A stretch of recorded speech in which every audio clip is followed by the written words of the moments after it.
সেই যে ভোররাত থেকে বৃষ্টি পড়া শুরু হয়েছে, আজ সারাদিনে বৃষ্টি পড়া কোনোভাবেই থামাথামি নেই। এখন মোটামুটি একটু বৃষ্টি কম, যার জন্য বাসার ছাদে আসলাম। কারণ বাসার ছাদে কিছু গাছগাছরা লাগাইছি, দেখার জন্য আসছি। দেখি কি অবস্থা, আছে না সব ধুমড়ে মুচড়ে ভেঙে ছুটে গেছে। এদিকের গাছগুলো ভালোই আছে, কোনো কিছুই হয়নি। এই পাশেও কিছু গাছ আছে, দেখি কি অবস্থা। এই পাশে ড্রাগন গাছটাও আছে ঠিকঠাক মতোই। বাহ, মাশাআল্লাহ, ভালোই তো আছে, দেখা যায় সবকিছুই। বেগুন গাছটাও ভালো আছে, এই পাশে লাউ গাছটাও ভালো আছে। মরিচ গাছগুলো একটু কেমন যেন হয়ে গেছে, সমস্যা নেই, বৃষ্টি বর্ষা থামলে সবকিছু ঠিক করে ফেলবো। সব মিলিয়ে আছে তো, সবকিছুই ভালোই আছে দেখা যায়।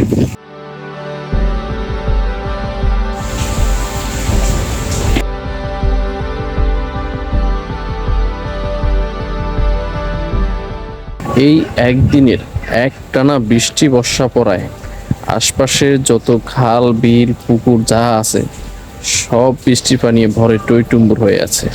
আর বৃষ্টি পড়লে খাল বিল পুকুর পুষ্করণী যা আছে টইটুম্বুর হয়ে থাকবে, এটাই স্বাভাবিক।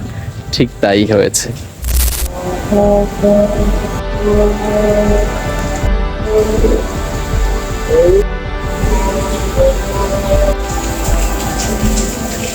টিপ টিপ বৃষ্টি পড়তেছে, আর এই টিপ টিপ বৃষ্টির মধ্যে দিয়ে আমি ছাদে ঘোরাঘুরি করে ভিজে যাইতেছি। বেশি সময় ধরে ঘোরাঘুরি করা যাবে না, বাসার দিকে চলে যেতে হবে।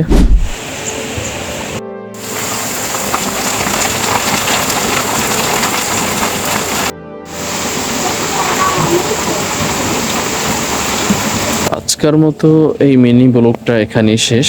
সবাই ভালো থাকবেন, সুস্থ থাকবেন। আর হ্যাঁ, যাওয়ার আগে আরেকটা রিকোয়েস্ট করে যাই, যদি ভিডিওগুলো ভালো লেগে থাকে অবশ্যই চ্যানেলটা সাবস্ক্রাইব করে পাশে থাকবেন, যাতে আপনাদের সাবস্ক্রাইব করার মাধ্যমে আমি উৎসাহ পেয়ে আরও ভালো ভালো কিছু ভিডিও আপনাদের মাঝে উপহার দিতে পারি, এবং নতুন কোথাও যেয়ে যাতে ভিডিও বানাইতে পারি এবং অনুপ্রাণিত যাতে হই। আর সেজন্যই আপনারা সাবস্ক্রাইব করে আমাকে সাপোর্ট দিয়ে ভিডিওগুলো দেখতে থাকবেন। আল্লাহ হাফেজ, আসসালামু আলাইকুম।